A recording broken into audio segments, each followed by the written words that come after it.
मैंने अपनी सभी सभाओं में लगभग इस बात को कहा है, फिर दोहरा देता हूं कि सचमुच में प्रवचन नहीं करता। 48 वर्ष की सेवा में ईश्वर के मेरे ऊपर जो सबसे बड़ा अनुग्रह है कि उसने कभी ऐसा मुझे नहीं कहा कि तू प्रवचन करने जा रहा है।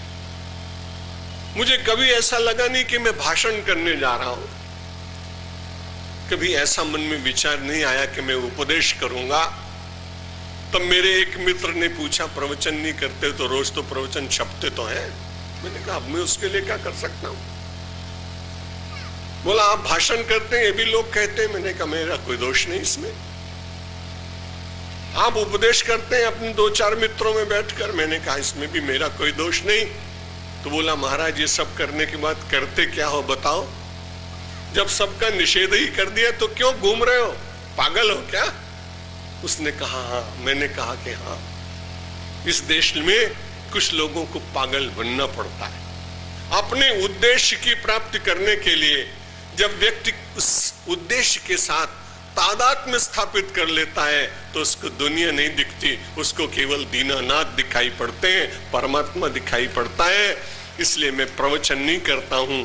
जब मंच पर बैठता हूं, राम जी का ध्यान करता हूं, मंगलाचरण करने के बाद और उसके बाद कहता हूं, अरे मेरे भगवान, बड़ी कृपा की, इतने हजार आपके रूप प्रकट हो गए, इतनी सीता माता और इतने राम के अंश ये सब विराजमान हो गए, और मंगलाचरण करने के बाद प्रवचन नहीं, भाषण नहीं, उपदेश नहीं, अपने शब्दों के फूलों से आपकी अर्चना करता हूं। और उसमें भगवान ने मेरी कृपा की। 48 वर्ष भी उसमें बड़ा सुख मिलता है, क्योंकि यदि आपने भाषण किया तो फिर माइक छूटेगा नहीं, कोई ले लेगा तो मुझसे साथ द्वेष हो जाएगा। प्रवचन करेंगे तो अपने को लगा है बहुत बड़ा आदमी हूं। और बड़े दुख की बात कि प्रवचन करने वाला आत्म प्रवंचन करने लगे तब तो कितनी कठिनाई होगी।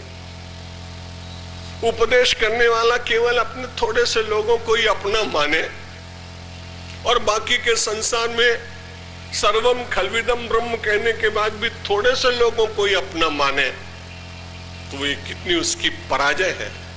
समन्वय परिवार इसीलिए है कि जितने सब लोग हैं सबका समन्वय, और वो सत्यमित्रानंद के द्वारा स्थापित परिवार नहीं, वो परमेश्वर की पूजा करने वाला जो समुदाय, उन सब लोगों को एकत्र करके सतपथ पर चलाने की किंचित प्रेरणा कराने वाला एक आंदोलन, उसका नाम समन्वय परिवार, जिसमें किसी दूसरे गुरु को, किसी दूसरे महात्मा के शिष्य को आने का निषेध नहीं होता है। आप अपने गुरु को मानिए, अपने मार्गदर्शक को मानिए, लेकिन यहां आने के बाद आपको भी सुख और शांति की अनुभूति होती हो तो ये भी एक मार्ग है, ये भी एक आयाम है, ये भी एक स्थल है जहां मानव अंतर निरीक्षण कर सकता है। बहुत ही अच्छी तरह से ललित कथा में श्री रविशंकर रामायणी जी ने प्रयागराज का वर्णन किया। बड़ा सुख मिल रहा था, बड़ा आनंद मिल रहा था। जहां जहां सत्संग होता है वहीं तो आनंद है।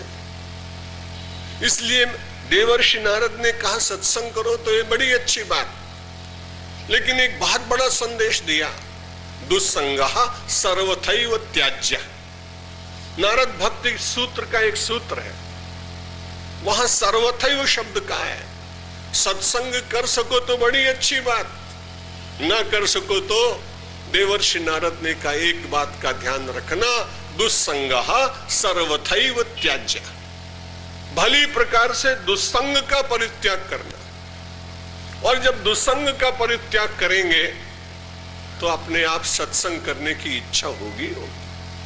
मनुष्य अकेला नहीं रह सकता है, वो सामाजिक प्राणी। इसलिए जब दुस्संग से आपकी अरुचि हुई और उसके द्वारा आपने देखा कि इसमें तो मन बड़ा अशांत होता है, अकारण निंदा स्तुति का बारंबार चिंतन करने से मन चंचल होता है, और मेरे बंधु जहां जहां चंचलता है वहीं वहीं अशांति। अनुभव करके देखिएगा। और जहां जहां चंचलता का निषेध है वहां धीरे धीरे अनजाने व्यक्ति ध्यान की अवस्था में पहुंच जाता है।